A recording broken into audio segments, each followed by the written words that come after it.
There's something afoot in the country that is really ugly, and that is the reimagining of American history as inherently evil and really bad. And that means there is a reimagining going on of Independence Day. Now, on the left, this has been going on for quite a while. The idea the Declaration of Independence is bad. Why? Because it lies at the root of a system of racism, sexism, bigotry, homophobia.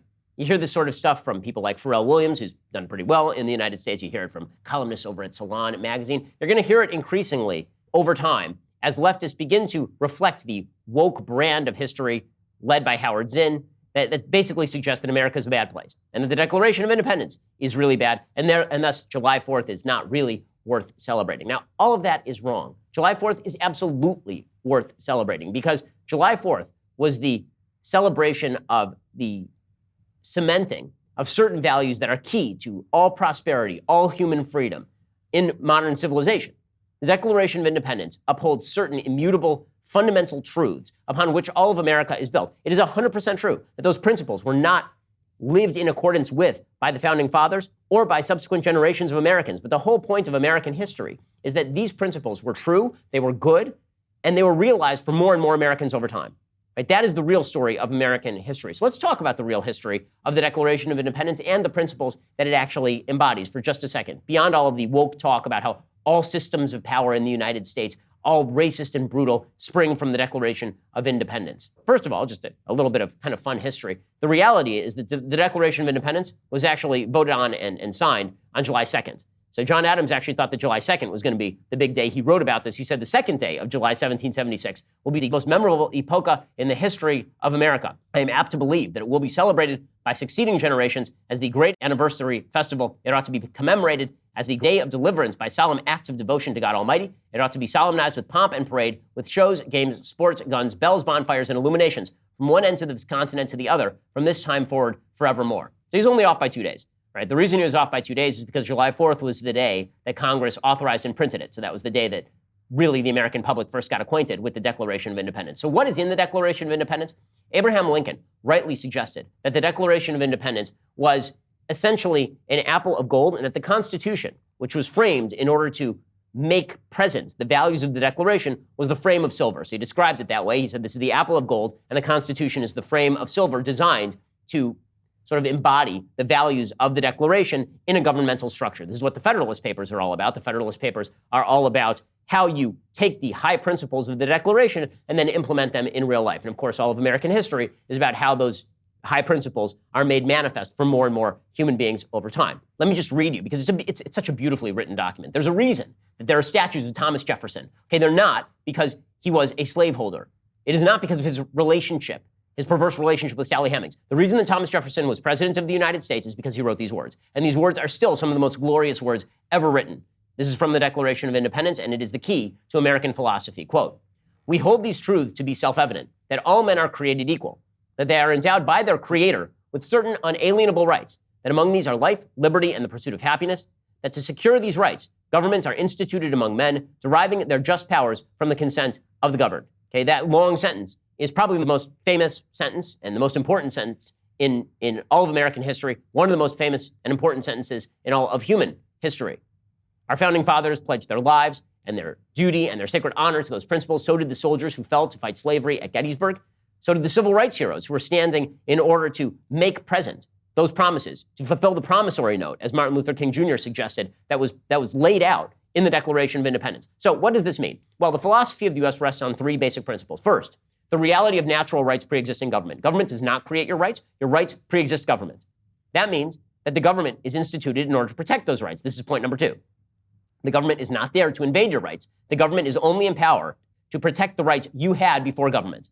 So that means the government does not get to dictate your rights. Government does not get to encroach upon your rights. They are, in fact, inalienable. They are unalienable or inalienable. There's still debate over which word is proper. Adams picked inalienable. Jefferson picked unalienable. It was a big fight at the time. Those two principles, the reality of natural rights that pre-exist government, that's a big thing, because if you're a communist, you believe all rights come from the government. The right to property comes from the government. The right to health care comes from the government. That's not just a communist thing. That is sort of a social left-wing thing now, a more broad left-wing thing, is that there are positive rights that government provides to you. That's not what the Declaration says. It says you have rights to life, liberty, and property. They existed in a state of nature. They pre-exist government. This comes from Lockean philosophy, the philosophy of John Locke. Okay, then government is instituted to protect those rights, not to invade those rights. Government is there to make sure that nobody else invades your life, your liberty, or your property. That is what government exists to do at its most fundamental level. And finally, the equality of all human beings before the law. When the Declaration of Independence says that all men are created equal, it does not mean that we all have the same abilities, because obviously that's stupid and untrue. It doesn't mean that we are all the same height. It doesn't mean that we all have the same qualities. It means that we are all equal before the law. We are all equal in the rights given to us by God that predate government. Right? Those are the three principles, the fundamental principles. The Constitution was created in order to protect these principles. Right? It created a system of checks and balances so that you couldn't have a majority just override individual rights in the name of the so-called common good. The Constitution was a compromise document because it had to be hammered out. That means there are serious flaws in the Constitution, specifically, for example, the 3/5 clause. But the 3/5 clause, contrary to modern popular opinion, which is wrong, was designed to actually minimize slave power, not to maximize slave power. The slave states wanted all slaves to be counted for purposes of congressional apportionment, but then not to be able to vote. So counting 3/5 was a compromise designed to actually lessen slave state power. This is clear to all constitutional historians and scholars who've actually studied the issue. Have you ever had to chase down a client or a company that owes you money for your work? Or maybe you're stuck in the dinosaur age and you're still creating invoices in Microsoft Word. All of this is a waste of time. You need to be on top of your invoices, and you need to do it in stylish and easy fashion. This is why you should be using Blinktale. Our friends over at Blinktale, they've built an invoicing software that helps you stay on top of all the invoices and all the money and keep track of everything in one place.